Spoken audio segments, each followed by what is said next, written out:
The man known to history as Enzo Ferrari was born on the 20th of February 1898 in Modena, a town in the region of Emilia-Romagna in northern Italy. His father, Alfredo Ferrari, was born in the nearby town of Carpi in 1859. By the time of Enzo's birth, he was running a manufacturing business from the family home, which made metal parts for the state railways. Enzo's mother, Adalgisa Bispini, was 13 years younger than her husband. The couple had two sons. Alfredo Jr., nicknamed Dino, was born in 1896, and Enzo 2 years later. The two Ferrari children lived in a bedroom over the workshop and were woken each morning by the workmen below. As a young boy, Enzo observed how his father ran a business, employing around 30 people. Unlike his elder brother, Enzo was a poor student and preferred outdoor activities. He later wrote that as a child he wanted to be an opera singer, a sports writer, and lastly, a racing driver. At the time of Enzo's birth, the motor car was just over a decade old.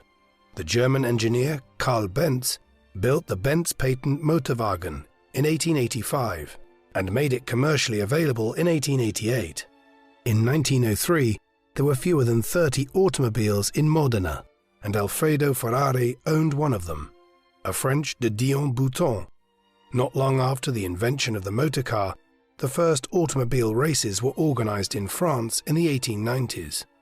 Soon, wealthy aristocrats and businessmen were sponsoring motor races around the world. The earliest races were from city to city, but by 1900 it was increasingly common to start and finish a race in the same location, following a circuit using public roads, which were closed for the day, with the first purpose-built circuits being constructed by the middle of the decade. The most prestigious races, typically featuring the fastest cars, were given the designation of Grand Prix.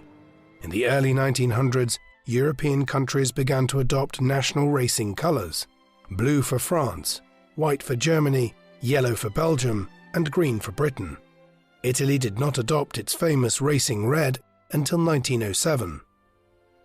On the 6th of September 1908, Alfredo Ferrari took 12-year-old Dino and 10-year-old Enzo to their first motor race, the third edition of the Coppa Florio, 10 laps of a 52-kilometer circuit along the roads around the city of Bologna, some 50 kilometers to the south of Modena. The favorites were Felice Nazzaro and his rival Vincenzo Lancia, both driving Fiats painted in Italian red. Nazzaro crossed the finish line in first place after 4.5 hours at an average speed of 119 kilometers per hour, while Lancia could only manage fifth despite setting the fastest lap. The young Enzo was hooked, and the following year he walked 2 miles across a railway line to watch a time trial organized by the Modena Automobile Association. While Enzo dreamed of being behind the wheel of a racing car, his father urged him to become an engineer. Despite poor grades at school, Enzo continued to indulge his passion for sport, and in 1914 he began writing football reports for La Gazzetta dello Sport, the national sports newspaper, at the age of 16. The teenager's aspirations were interrupted by the outbreak of the First World War in Europe. The war had begun following the assassination of Archduke Ferdinand in the Austro-Hungarian Empire, which resulted in a series of declarations of war from the Austrian Empire and Germany against Serbia, Russia, and France. The war dramatically escalated with Germany's invasion of Belgium and France in early August 1914, though Italy only joined the conflict in May 1915, declaring war on Germany's ally, the Austro-Hungarian Empire. As Italian and Austrian soldiers battled in the Alpine passes, Enzo's brother Dino joined the Red Cross and evacuated wounded Italian soldiers down the mountains by car, before enlisting in the Royal Italian Air Force. In 1916, tragedy struck the Ferrari family, as both Dino and Alfredo Sr. died during an outbreak of flu in Italy, leaving Enzo and his mother.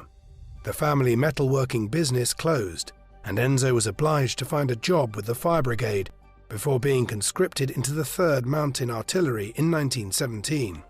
In 1918, Enzo himself fell ill during the global flu pandemic, commonly known as the Spanish flu, and spent several months in a hospital. Following the end of the war in November, Enzo went to Fiat's headquarters in Turin with a letter of recommendation from his commanding officer. Fiat, an acronym for Fabbrica Italiana Automobili di Torino, or Italian Automobiles Factory of Turin, was founded in 1899 and was led by Giovanni Agnelli, who acquired sole control of the company in 1907. As Enzo had witnessed in 1908, Fiat already had a well-established racing pedigree. However, the young man's hopes were dashed after he was informed that there were no vacancies. By the spring of 1919, he managed to get a job as a test driver for the Milan-based CMN, Costruzioni Meccaniche Nazionali, which converted old trucks into cars. As a result, Ferrari was able to buy a 2.3-litre CMN at a deep discount and take it racing, entering a 50-kilometre hill climb in Parma in October 1919. He completed the course in just over 50 minutes and finished 12th overall in a race that was won by Antonio Ascari in his Fiat. At the end of November, Ferrari entered his CMN in the Targa Florio, one of the most prestigious events in the racing calendar. 3 laps around a 148-kilometre circuit in Sicily. Although an early fuel tank leak hindered his efforts and meant he took longer than the 10-hour limit to complete the race, he was classified as finishing in 9th place. Following these mediocre results, Ferrari ditched his CMN and acquired a 7-litre Isotta Fraschini, which he drove to 3rd place in the 1920 edition of the Parma Hill Climb. The race was won by Giuseppe Campari, a man who was both an opera singer and a race car driver. The two men, Campari and Ferrari, became close friends following the race. In August 1920, Ferrari managed to secure a place on Alfa Romeo's racing team, led by his friend Campari. Founded in 1910 in Milan, Alfa Romeo spent the First World War making military equipment, but returned to car production in 1919. Ferrari finished in 2nd place in his Alfa at the Targa Florio in October 1920, but had to wait until the 17th of June 1923 to win his first race, covering a distance of over 350 kilometers around the Savio circuit outside Ravenna. That evening, he met Count Enrico Baracca, father of the celebrated fighter ace Francesco Baracca, who claimed 34 victories before crashing to his death in June 1918. On a later occasion, Countess Paolina Baracca suggested that Ferrari should place her son's mascot of a black prancing horse on his car for good luck. Away from the races, Ferrari worked as an Alfa Romeo sales representative, establishing his own Alfa dealership in Modena in 1922. On the 28th of April 1923, the 25-year-old Enzo Ferrari married Laura Domenica Garello, a striking young blonde woman whom he met 2 years earlier. However, despite his marriage and his first race victory, 1923 would end in tragedy when Ferrari's teammate and friend, Ugo Sivocci, was killed on the 8th of September while testing the Alfa Romeo P1 before the Italian Grand Prix at Monza, the purpose-built racing circuit in a royal park near Milan, which opened the previous year. Following the tragedy, racing manager Giorgio Rimini asked Ferrari to go to Turin to persuade the Fiat engineer Vittorio Ianno to join Alfa Romeo. Ferrari was successful, and for the 1924 season, Ianno built the P2, a faster and more reliable car than its predecessor. Alfa's drivers, Ascari, Campari and Ferrari, saw considerable success that season, with the latter winning 3 races in a row, the most notable being the Coppa Acerbo at Pescara. Following his victory at the circuit of Pescara, Ferrari was set to race at the French Grand Prix in Lyon, but a mysterious illness caused him to withdraw from the race. This illness prevented him from getting behind the wheel of a racing car for another 3 years. In the meantime, he focused on his business interests and became Alfa's official dealer for the entire Emilia-Romagna region. That same year, he met Italian fascist dictator Benito Mussolini, who had become prime minister in 1922 after overthrowing the government in Rome, Mussolini was visiting the house of a local senator in Emilia-Romagna, and Ferrari was asked to lead the way up the mountain roads ahead of Mussolini's new Alfa Romeo, driven by the dictator himself, to the horror of his official chauffeur. Although Alfa's success continued into 1925, its star driver Antonio Ascari was killed at the French Grand Prix in July. During Alfa's search for a replacement for Ascari, Ferrari suggested the 32-year-old Tadzio Nuvolari, a motorcycle champion who was showing promise with a four-wheeled vehicle. Nuvolari crashed during his test drive at Monza and was not selected. After winning the inaugural World Manufacturers' Championship at Monza in September, Alfa Romeo disbanded its racing team, and Rimini left the company, while Yano turned his attention to designing light sports cars, including the six-cylinder 1750 with a 1.75-litre engine. These developments did not prevent Ferrari from making his return to racing in 1927, winning a couple of minor races, including one held on a circuit around his hometown of Modena. His mechanic for the race, the young Peppino Verdelli, became a close friend and trusted confidant, later serving as Ferrari's secretary until his death in 1974. In 1927, two Italian aristocrats organized the first edition of the Mille Miglia, named after the approximately 1,000-mile race distance from Brescia to Rome and back. Ferrari decided to take on the duties of team manager, entering 3 cars into the race. Although the Alfas initially set the pace, they fell back on the northern leg, while the Milanese OM team, led by Ferdinando Minoia, registered a 1-2-3 finish. Alfa Romeo made up for this initial disappointment, with Campari winning the next 2 editions of the race.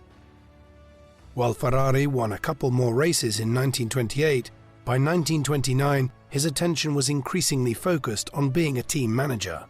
In December of that year, he co-founded Scuderia Ferrari alongside Alfredo Caniato and Mario Tadini, a pair of wealthy young drivers who had just bought new Alfa Romeos from Enzo. Since Alfa no longer had its own racing team, the factory was happy to support Ferrari's endeavor. In addition to its partnership with Alfa, the Scuderia signed sponsorships with tire manufacturer Pirelli and oil producer Shell.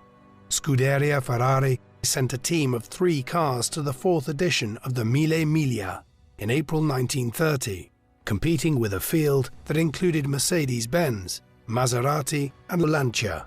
After some hesitation, the Alfa Romeo factory revived its racing team and fielded 6 cars, including reigning champion Campari, Nuvolari, and Achille Vazzi, another man who raced on both 2- and 4-wheeled vehicles.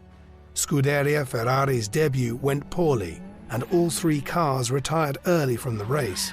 The event witnessed a famous duel between Vazzi and Nuvolari, with the latter latching onto the former's tail late into the night and switching his headlights off to avoid detection before blasting past his astonished rival in the final stages of the race near Brescia. Scuderia Ferrari's next outing a week later proved more successful, with Enzo driving a 1750 to 3rd place in the Grand Tourer class at the Circuito di Alessandria, a race he had won twice in 1927 and 1928. The team's second podium came courtesy of Campari, who was given permission by the factory to drive for the Scuderia. The Alfa Romeo factory was impressed enough to give the Scuderia a P2 Grand Prix car with none other than Nuvolari behind the wheel, who took the car to victory at 3 hill climbs in June and July. At the following circuit race, the Copacciano, held around the Tuscan port of Livorno, Nuvolari battled against Vazzi and Campari in the factory's P2s, racing so intensely that neither Nuvolari nor Vazzi finished the race, which was won by Luigi Fagioli in a Maserati. The Scuderia was given another P2 for the Italian Grand Prix at Monza in September, when Nuvolari qualified in pole position.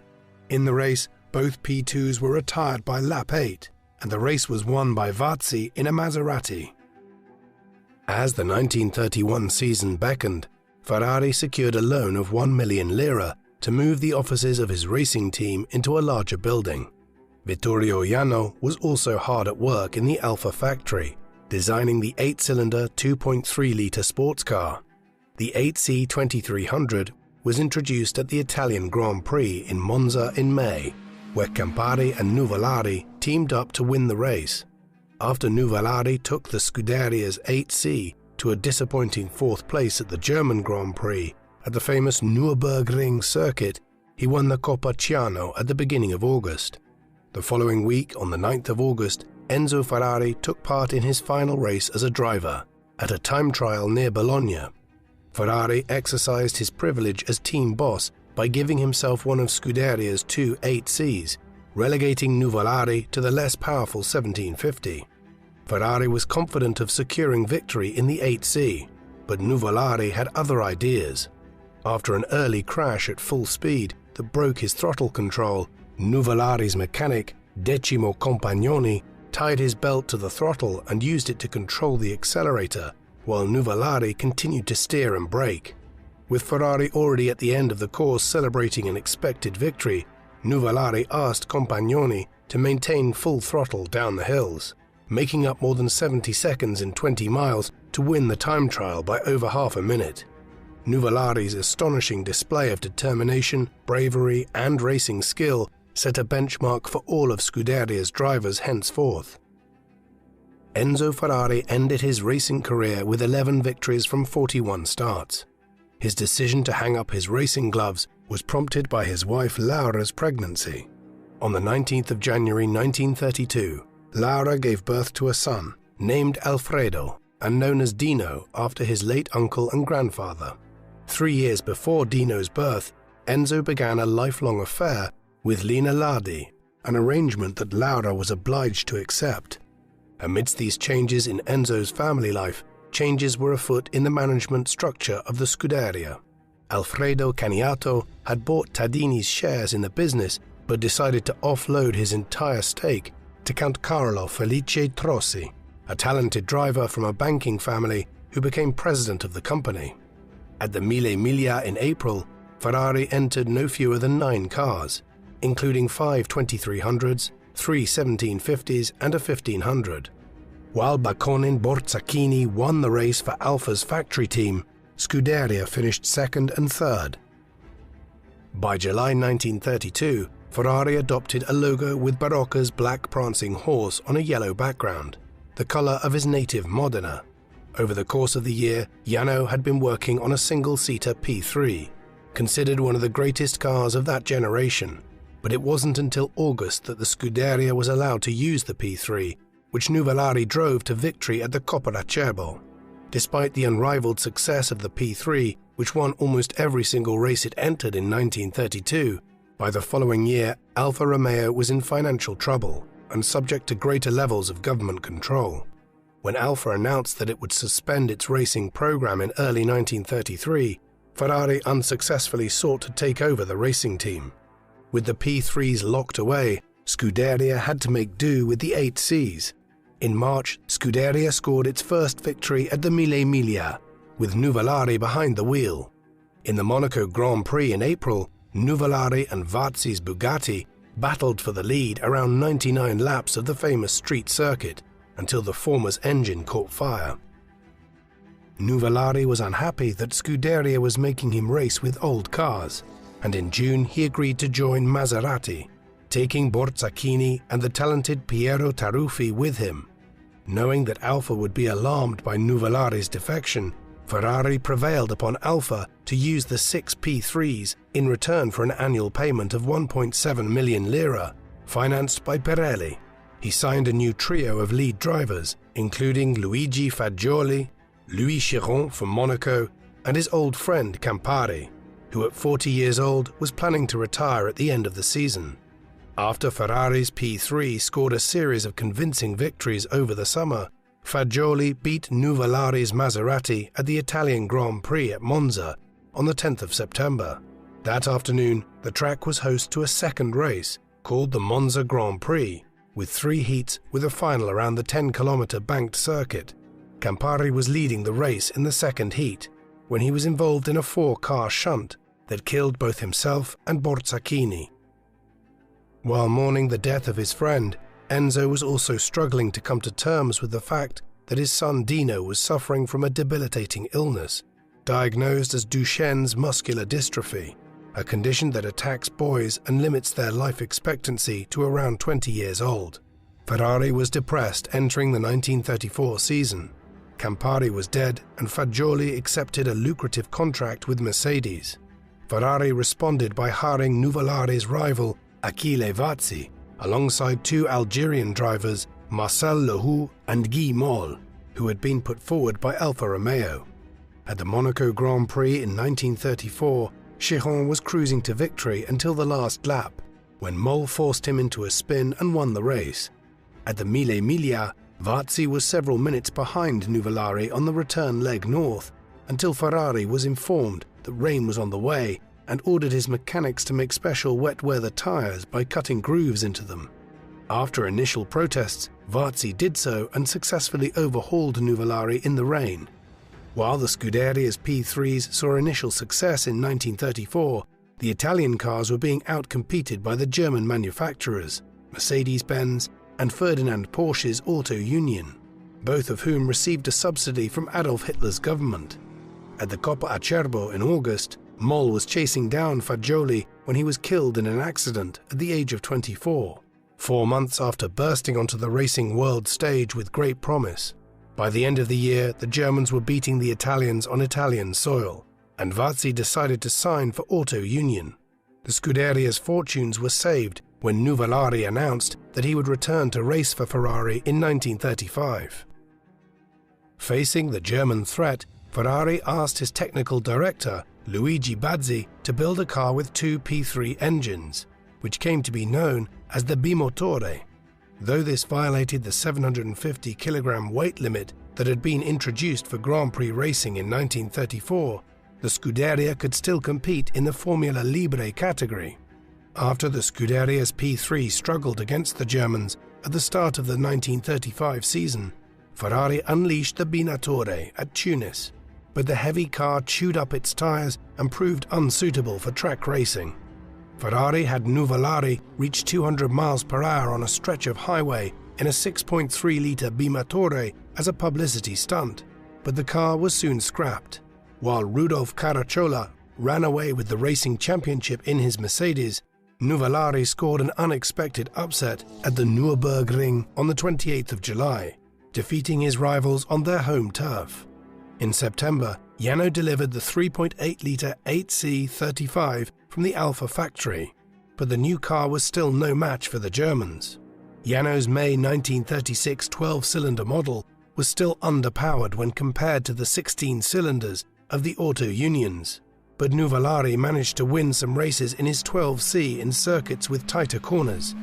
At the Copacciano, after being forced to retire his 12C, Nuvolari jumped into teammate Carlo Pintacuda's 8C and won a famous victory.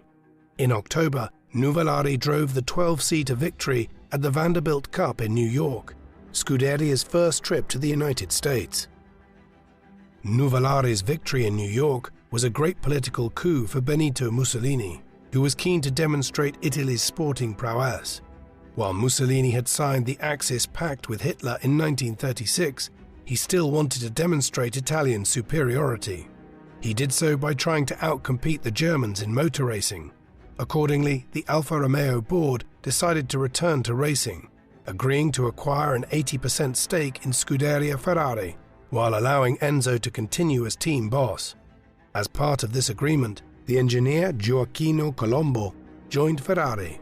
Knowing that he could not compete effectively with the Germans, Ferrari turned his attention to voiturette racing, which restricted engines to 1.5 litres.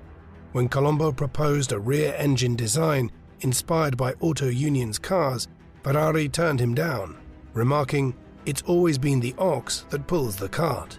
While Scuderia began the 1937 season well, with Pintacuda scoring a second victory at the Mille Miglia, the 12Cs were constantly bested by the Germans. On a second trip to New York, the Germans were now part of the field and won the race easily, while Nuvolari's 12C broke down.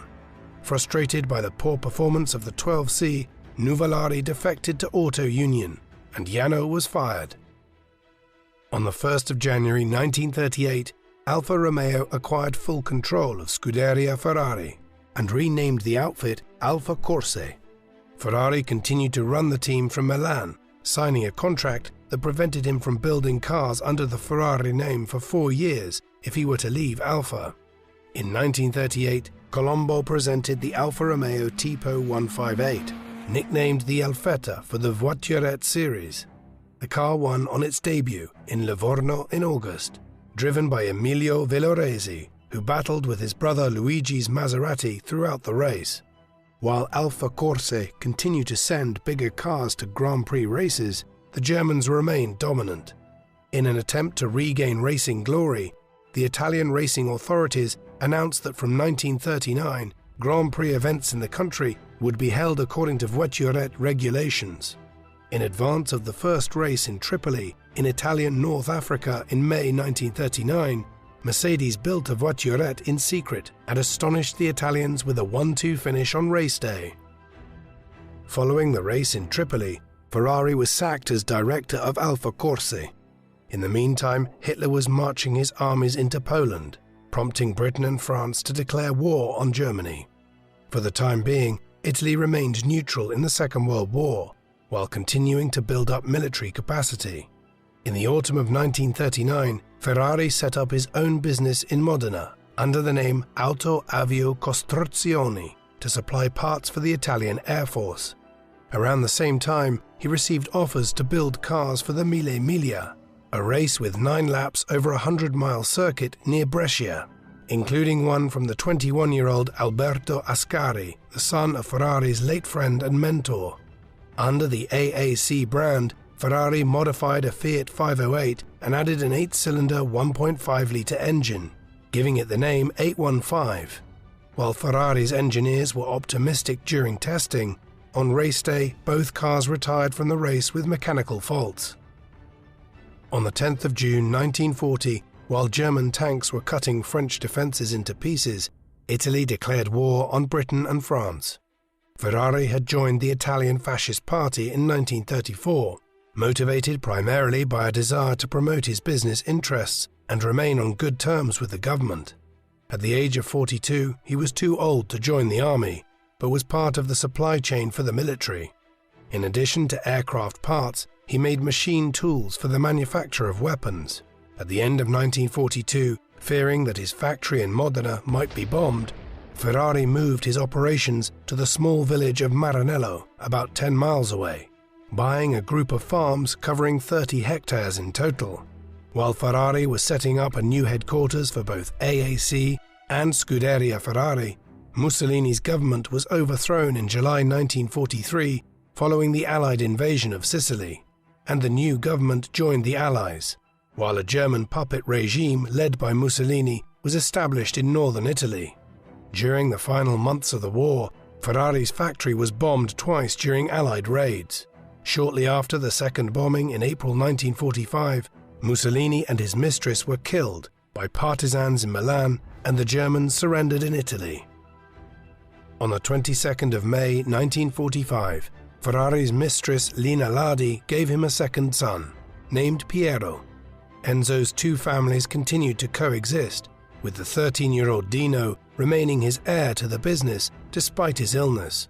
During the war, AAC had been a highly profitable company, manufacturing machine tools, but Ferrari decided to return to building sports cars. Ferrari's former employees and associates during the 1930s had all gone their separate ways, but Ferrari managed to convince Luigi Bazzi to return. Gioacchino Colombo agreed to help Ferrari design the 12-cylinder 1.5-litre 125S before returning to Alfa's revived racing program, and the project was taken over by Giuseppe Busso, an aerospace engineer. In late 1946, with Ferrari's 125S nearing completion, the driver and salesman Luigi Chinetti, who had established himself in the United States before the war, encouraged Ferrari to make his cars available for the American market. By November 1946, Ferrari decided to wind down the machine tool business and focus solely on cars. On the 12th of March 1947, the 49-year-old Enzo Ferrari was the first man to drive a car bearing his name on it, the 125S. When the 125S debuted at Piacenza on the 11th of May, Enzo described his car's results as a promising failure. Although both Ferraris failed to finish the race, Franco Cortesi had been leading with 3 laps to go until his petrol pump failed. This video is brought to you by War Thunder, the most engaging vehicle combat game ever created. With War Thunder, you can play planes, helicopters, ships, and more than 2,000 tanks in dynamic combined arms PvP battles, flying any aircraft using nothing more than a mouse and keyboard. Every vehicle is modeled in incredible detail in 4K resolution, offering a highly immersive combat experience. Looking for a fast, action-packed match or a more realistic tactical experience? War Thunder offers intense PvP battles at various immersion levels for all play styles, and the vehicles span over 100 years of development, from the 1920s to the present day. Our favorites are the amphibious vehicle and the amazing sound effects. Play free now on PC, Xbox Series X and S, PlayStation 5, or the previous console generation. Players new to War Thunder or who haven't played for at least 6 months can claim a large bonus pack by clicking the link in the description. This includes multiple premium vehicles, a premium account, an exclusive 3D decorator for your vehicles, and it's available for a limited time.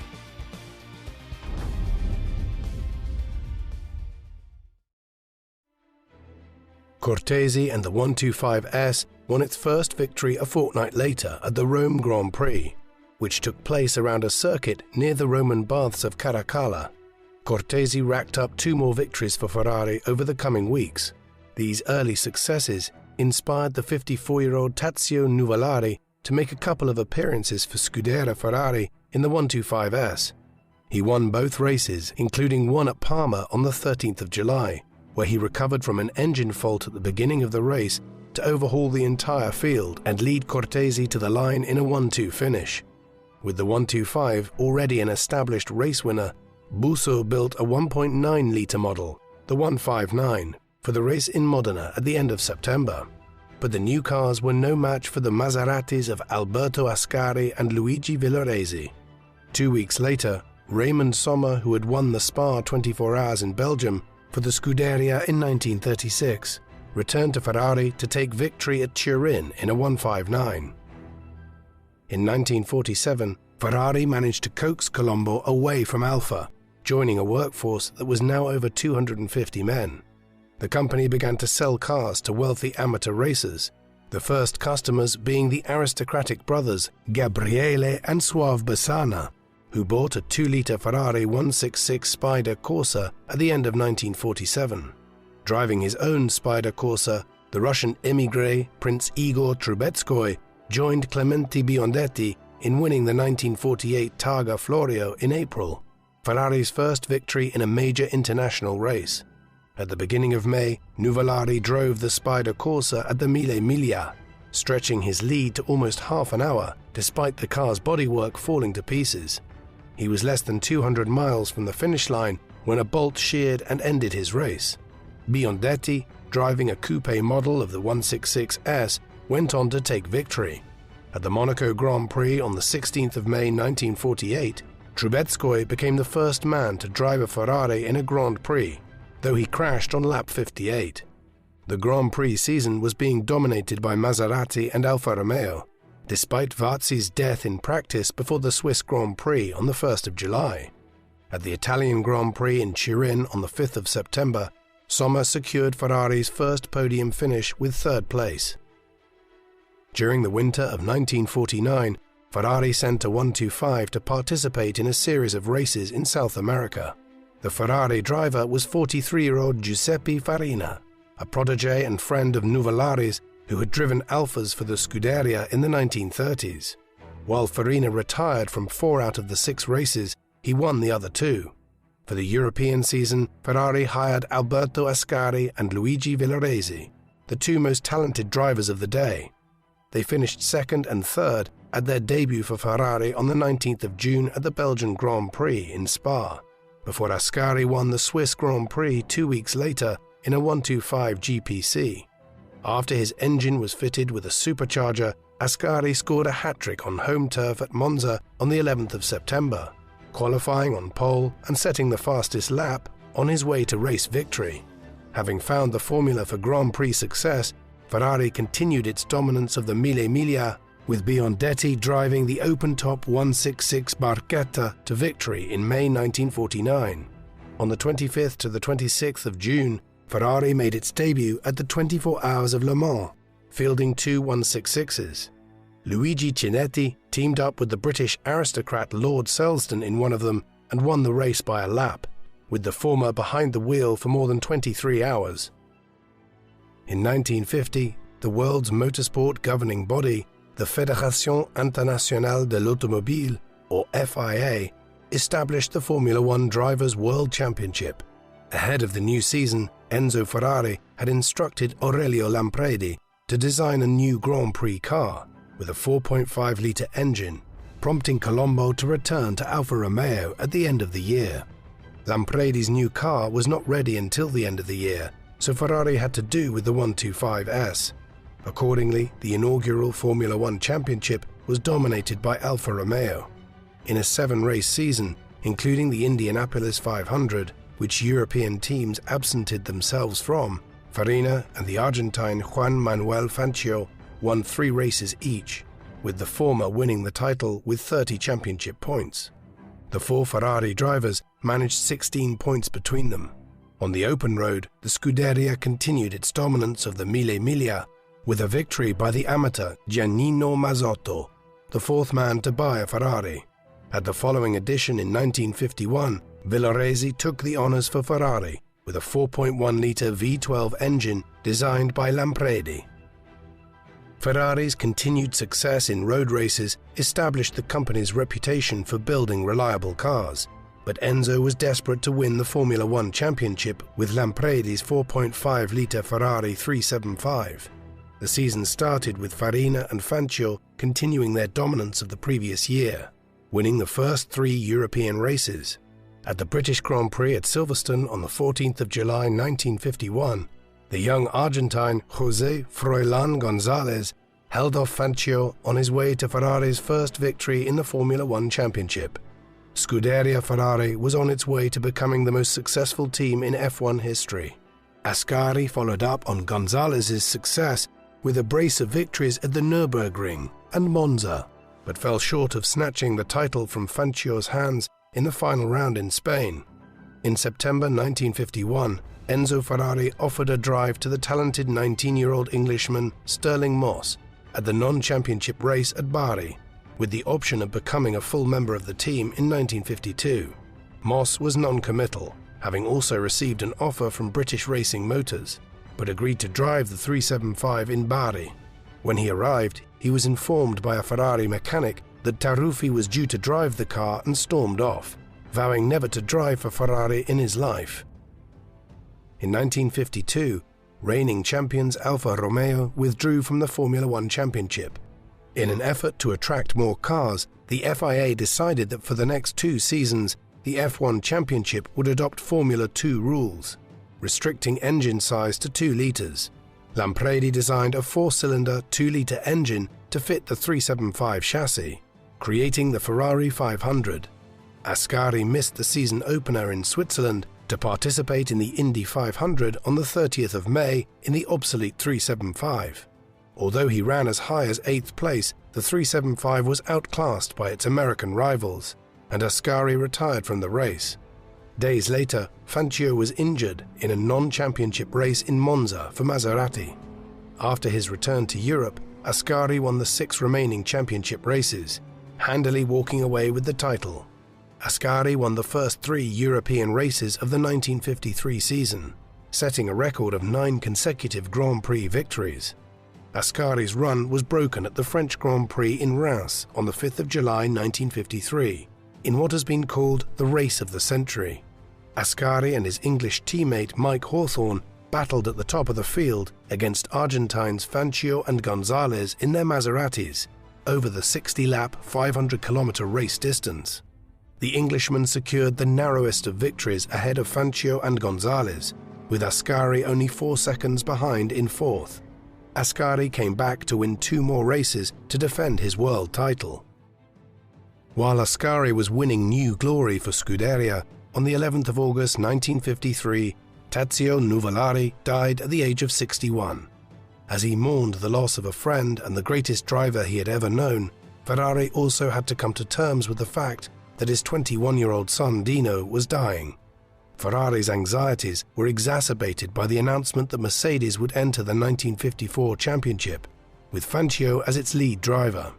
Things went from bad to worse when Ferrari refused to increase Ascari's salary during contract negotiations, leading the latter to switch to Lancia, along with Villoresi. The 1954 season was a disaster for Ferrari, with Fangio running away with the title by winning 6 out of the 8 European races. Ferrari settled for a victory each by Gonzalez and Hawthorn, the latter in the unusual and unreliable 2.5-litre 553, nicknamed Squalo or Shark.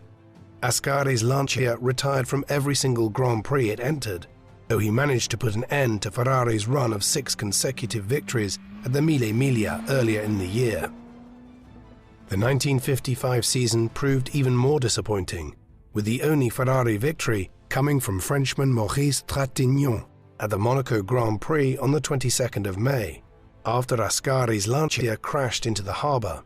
Less than a week later, Ascari was killed while testing his friend Eugenio Castellotti's Ferrari 750S sports car at Monza in an accident that remains a mystery. The tragedy led Lancia to withdraw from motor racing, following which Ferrari stepped in to take over the Lancia cars with financial backing from Fiat. Enzo Ferrari had built a brand that represented the thrill and excitement of driving at high speed on 4 wheels, but it carried with it the risk of early death, not only on the track but also on the road. Another tragedy struck the motorsport world at Le Mans in 1955, when the French driver Pierre Levègue was launched into the air in his Mercedes, killing himself and 83 spectators. 4 F1 races were cancelled. Switzerland banned motorsport entirely, and Mercedes announced its withdrawal from F1 at the end of another victorious season for Fangio. With Ferrari looking for a lead driver and Fangio looking for a race seat, the defending champion drove a modified Lancia D50S V8 and defended his title in his first and only season with Ferrari, with 3 victories and a couple of second-place finishes, while his English teammate Peter Collins won at Spa and Reims, on his way to 3rd place in the championship, which he would have won if he had not selflessly allowed Fangio to jump into his car to share 2nd place at Monza. On the eve of Collins's victory at Reims, Dino Ferrari died on the 30th of June 1956, at the age of 24. Dino had been working in the Maranello factory alongside Vittorio Ianno to design V6 and V8 engines for sports cars. In late 1956, Ferrari bequeathed the name Dino to the new V6 engine, and from 1957 to 1976, the Dino name was given to a whole series of cars made at Maranello, with a V6 or V8. As Enzo Ferrari was well aware, tragedy begets tragedy in motor racing. In March 1957, Castellotti was killed at Modena, testing the new Ferrari 801. At the Mille Miglia in May, Piero Taruffi won the race in a Ferrari 1-2 finish, but his Spanish teammate, Count Alfonso de Portago, was killed alongside his navigator and 10 spectators, including 5 children. The Italian government responded with a ban on road racing. After a winless 1957 F1 season, in which Fangio won his 5th and final title with Maserati, Ferrari entered the 1958 championship with the Ferrari 246 F1, the first to boast a Dino V6 engine. After an unpromising start to the season, Mike Hawthorn won Ferrari's first victory of the year at the French Grand Prix on the 6th of July, a race marred by the death of his teammate Luigi Musso. Musso's death prompted an editorial from L'Osservatore Romano, the Vatican's official newspaper, condemning Ferrari for sending so many drivers to their deaths. At the British Grand Prix at Silverstone on the 19th of July, Peter Collins scored Ferrari's 2nd victory of the year. However, at the German Grand Prix 2 weeks later, Collins was killed when he ran wide onto the grass, causing the car to flip into the air and throw him against a tree. Second place for Hawthorn at the final race of the season in Morocco was enough to secure him the championship, beating Moss by a single point, despite only a single victory to the latter's 4. Having lost several teammates within the last 12 months, Hawthorn decided against signing a contract with Ferrari for the 1959 season. 3 months after his retirement, he died in a road accident in England at the age of 29. Having won 4 of the first 9 F1 World Championships, more than any other constructor, by the late 1950s, Ferrari was also becoming successful in the Americas. In 1957 and 1958, the American Phil Hill teamed up with Peter Collins to win the Grand Prix of Venezuela, the Buenos Aires 1,000-kilometer, and the 12-hour race at Sebring in Florida. Hill began to race in F1 in late 1958, but with the loss of Collins, Hawthorn and Musso, he was already a leading driver. Enzo Ferrari added to his roster by recruiting the Englishman Tony Brooks, who had won 3 races in 1958 as Stirling Moss's teammate at the British outfit Van Wall. The main challenge to Ferrari came from British constructors Cooper and Lotus, whose lightweight rear-engine cars were vastly different from Ferrari's idea of a Grand Prix car. While Brooks won 2 races in a Dino 246 and finished second in the championship, the Australian Jack Brabham claimed 3 race victories on his way to the title in his Cooper. By 1960, Enzo Ferrari converted his business into a limited liability company, pending the outcome of a lawsuit following the 1957 Mille Miglia tragedy. The team's only victory in the 1960 World Championship came at Monza in a race boycotted by the British manufacturers on safety grounds, while Brabham won a second world title. New regulations were introduced in 1961, limiting engines to 1.5 litres. Ferrari entered a rear-engine car for the first time in an F1 championship, the Dino 156, nicknamed the Shark Nose. The 156 dominated the 1961 season, winning 4 out of the first 6 races in the calendar, with the other 2 won by Stirling Moss in a privately entered Lotus. By the Italian Grand Prix at Monza on the 10th of September, the German aristocrat Wolfgang von Trips had a narrow championship lead over Phil Hill in second place. Early on in the race, von Trips was on his way past Jim Clark's Lotus when the 2 cars touched, sending the Ferrari driver into the crowd, leading to the loss of his life and 14 others. Hill won the race and the championship by 1 point from the unfortunate German. Hill's title defense in the 1962 season was undermined by a revolt against Enzo Ferrari at Maranello at the end of 1961, resulting in the departure of 8 senior managers, including sales manager Girolamo Gardini, team manager Romolo Tavoni, and chief engineer Carlo Chitti. The Ferrari senior staff resented Laura Ferrari's increased interference in the company, while others, hoping to take advantage of the recent championship victory, demanded a pay rise, which was refused. When the 8 men presented Ferrari with an ultimatum, the boss stood his ground and let them go, though Laura would also take a step back from the company's affairs. With the racing team in crisis, Ferrari's road car business enterprise was thriving. Kings and princes made the pilgrimage to Maranello to buy a Ferrari from Enzo, including Shah Mohammad Reza Pahlavi of Iran and Prince Bernhard of the Netherlands, a motor racing fan who congratulated Ferrari by telegram after every F1 victory. The Dutch prince sent no such telegrams in 1962. The new chief engineer, Mauro Foghieri, tinkered with the 156 but failed to make any significant improvements. After 3 podiums in the first 3 races of the season, Hill fell away and finished the season 6th in a championship won by Englishman Graham Hill in a BRM. Disheartened and exhausted, in early 1962, the 63-year-old Enzo Ferrari looked to sell part of the business. In early 1963, he received an offer of $18 million from Ford to acquire a 90% stake in the company. In a meeting with Ford executives on the 20th of May 1963, Ferrari took issue with Ford's insistence that he would have to obtain permission to increase the racing team's budget and walked out of the discussions. Upon learning of the failed negotiations, Ford chairman Henry Ford II, the grandson and namesake of the company's founder, determined to humiliate Ferrari. Ferrari's negotiations with Ford caused Fiat executives to take notice, though it would take several years for any deal to emerge. For the 1963 F1 season, Ferrari secured the services of Englishman John Surtees, a motorcycle champion turned sports car racer in the mold of Nuvolari and Vazzi. Surtees raced for Ferrari across all categories, winning the German Grand Prix at the Nürburgring in his debut season for the prancing horse. In 1964, Surtees won 2 races on his way to the world title ahead of Graham Hill and reigning champion Jim Clark. Surtees failed to win a single race the following season, complaining that Enzo had closed himself off at Maranello and was still failing to adapt to modern innovations.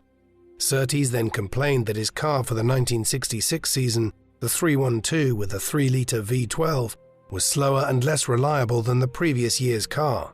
After retiring from the Monaco Grand Prix, Surtees won the next race at Spa on the 12th of June. The following weekend, Surtees arrived at Le Mans to defend Ferrari's honour against 3 Ford GT40s. When team manager Eugenio Dragoni asked Surtees to allow his Italian teammate Ludovico Scarfiotti to start the race, the Englishman stormed off. The 3 Fords swept the podium, while the sole Ferrari crashed out 9 hours into the race. Ford had broken Ferrari's 6 straight victories at Le Mans, fulfilling Henry Ford's promise. Surtees left the team, whose only further win in the F1 championship came when Scarfiotti took the flag in Monza in front of a jubilant home crowd. For the 1967 F1 season, Ferrari fielded Lorenzo Bandini and the young New Zealander Chris Amon. The pair teamed up effectively to win 2 major sports car races early in the year, but Bandini was fatally injured and Monaco was hurt when his car burst into flames near the harbour. The Ferrari-Ford rivalry moved into the Grand Prix arena at the Dutch Grand Prix on the 4th of June, where Jim Clark took his Lotus, powered by a V8 Ford Cosworth engine, to victory.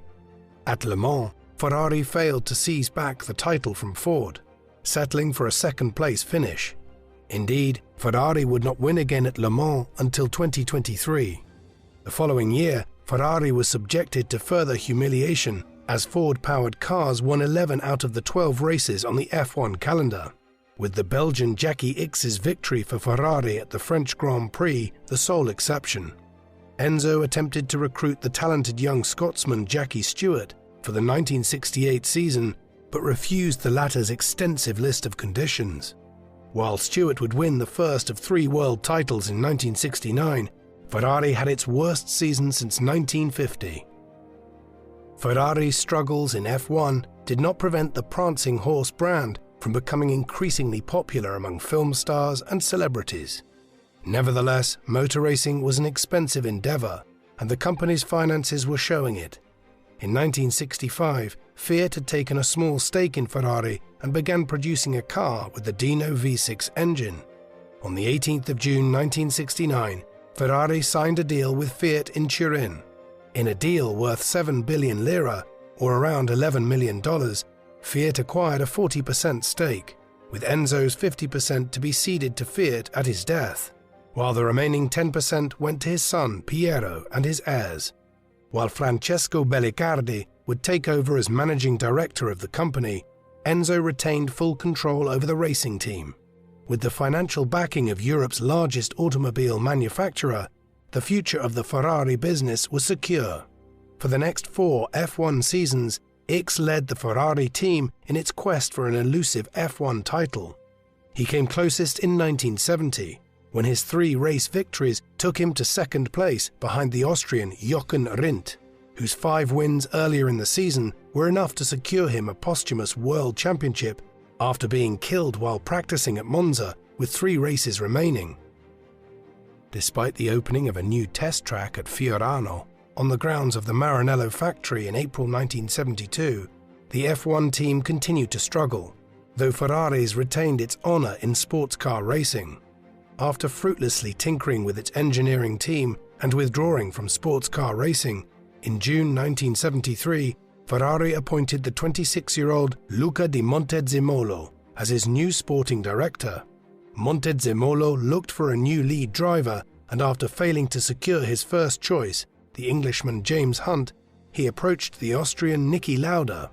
With Montezemolo in charge and Lauda behind the wheel, the new Ferrari team cast away old sentimental Italian ideas in the quest for victory on the track.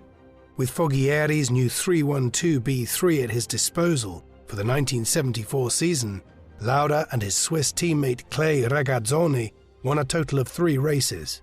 Regazzoni's consistency gave him second place in the championship, while Lauda finished 4th with 2 race wins. Lauda's promise was fulfilled in Foghierri's streamlined 312T, with a powerful flat 12-cylinder engine running away with the title in 1975 with 5 victories and 3 more podium finishes. After overhauling the Ferrari racing team, Montezemolo was promoted up the ladder within the Fiat organization in 1976. Lauda began his title defense impressively, racking up 5 victories during the first 9 races of the season, with a haul of 61 points, more than double that of his closest competitors. On the 1st of August at the Nürburgring, Lauda's Ferrari crashed into a barrier and caught fire. Several drivers stopped on the track and rushed to extricate the unconscious Lauda. Lauda missed the next 2 races, but astonished Ferrari and the racing community when he demanded to compete at Monza on the 12th of September, 6 weeks after his accident, hoping to protect his championship lead. Still wearing bandages over his head, Lauda nevertheless managed a 4th-place finish. Though Lauda finished 3rd at Watkins Glen in New York in the penultimate race of the season, Hunt had scored a brace of victories and was 3 points behind Lauda heading into the Japanese Grand Prix at Fuji. In a soaking wet race, Lauda decided to retire on the 2nd lap, while Hunt finished 3rd, enough to win the championship by a single point. The circumstances of the final race increased tensions between Lauda and Ferrari, but the former was retained for the 1977 season, albeit with Argentine Carlos Reutemann as designated team leader. Keen to make a point, Lauda won 3 races and came second in 6 more to clinch the title with 4th place at Watkins Glen with 2 races still to go. Earlier in the year, Lauda secretly decided to move to the Brabham team for the coming season. Lauda turned down Ferrari's counteroffer, the most generous he made to any driver, and left the team without competing in the final 2 races.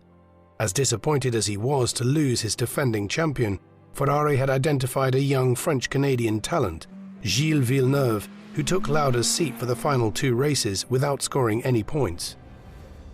On the 27th of February 1978, Laura Ferrari died at the age of 77.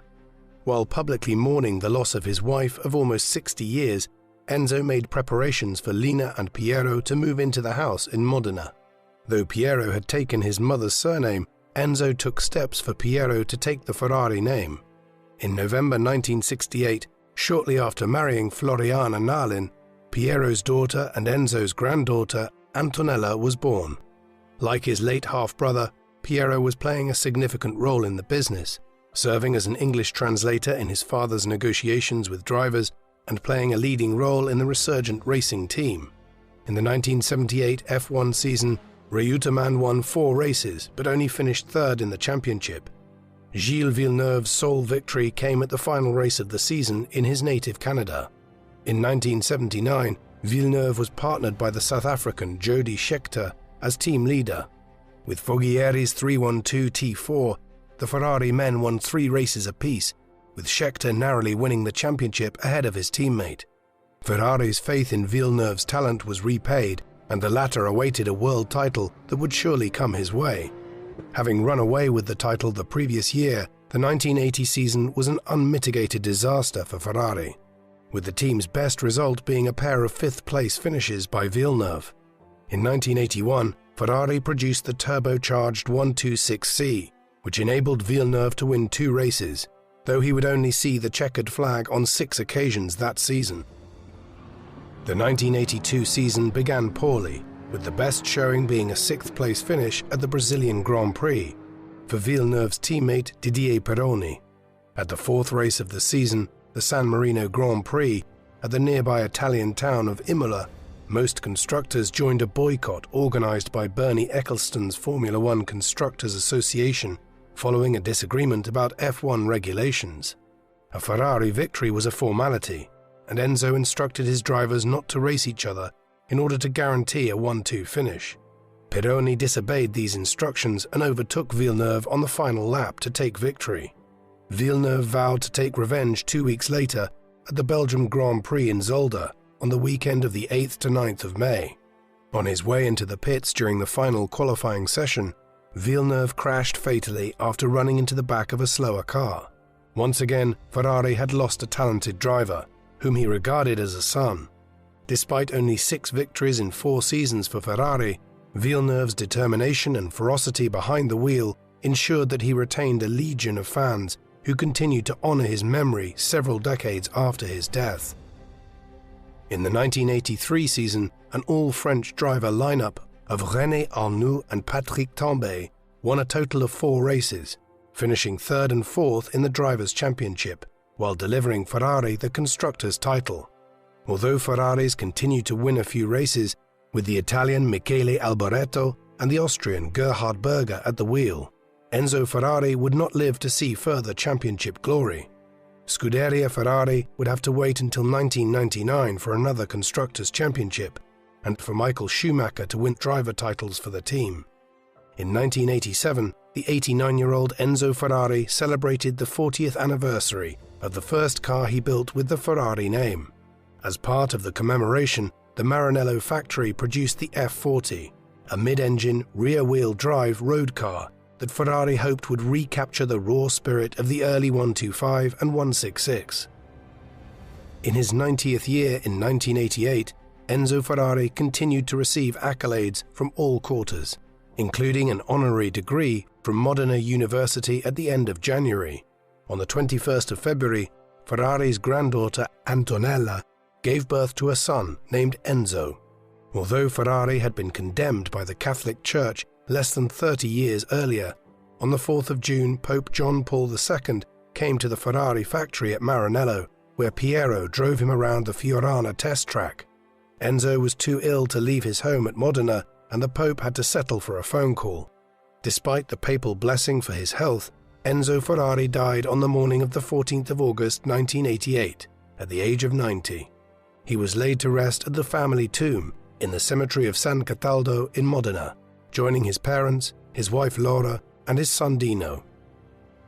In 2002, Ferrari unveiled a new flagship model, the Ferrari Enzo, named in honor of its late founder, with a 6-liter V12 engine producing 651 horsepower and capable of a top speed in excess of 200 miles per hour. Over the years, Fiat acquired Ferrari's former rivals Alfa Romeo, Lancia, and Maserati. In 2009, following the global financial crisis, Fiat entered a partnership with the American Big Three manufacturer Chrysler, followed by a full merger in 2014. In 2016, Fiat Chrysler Automobiles spun off Ferrari, which became a listed company on the New York and Milan stock exchanges. John Elkann, the heir of the Agnelli empire, retains a 25% stake as chairman, while Piero Ferrari sits on the board as vice chairman with his 10% stake. Enzo Ferrari's legacy lives on in the sea of red flags emblazoned with the prancing horse logo that follows the Formula One team around the world during the Grand Prix season. After a moderately successful career as a racing driver, he saw greater success as a racing team manager, in partnership with Alfa Romeo, fielding some of the greatest drivers of the age, including Campari, Nuvolari, Vazzi, and Moll. After the war, he founded a company that immortalized the Ferrari name as a byword for speed, passion, glamour, and romance on the track and road. Ferrari's quest for racing glory came at a significant financial and human cost. Over the course of the decades, he experienced the loss of many great drivers in his cars, among them Alberto Ascari, Eugenio Castellotti, Peter Collins, Wolfgang von Trips, and Gilles Villeneuve. Despite a whole range of safety features introduced in the wake of 3-time champion Ayrton Senna's fatal crash at Imola in 1994, Formula One remains a dangerous business. In 2014, Ferrari Academy graduate Jules Bianchi was fatally injured after crashing his Marussia F1 car into a recovery vehicle at the Japanese Grand Prix. Despite the obvious risks, the thrill and excitement of motorsport embodied by Enzo Ferrari remains very much alive. What do you think of Enzo Ferrari? Was he one of the most capable engineers and businessmen of the 20th century who created one of the most successful motorsport teams in history and one of the most valuable brands in the world? Or was he a ruthless operator who was happy to sit at home while sending young men off to risk their lives in competition? Please let us know in the comment section. And in the meantime, thank you very much for watching.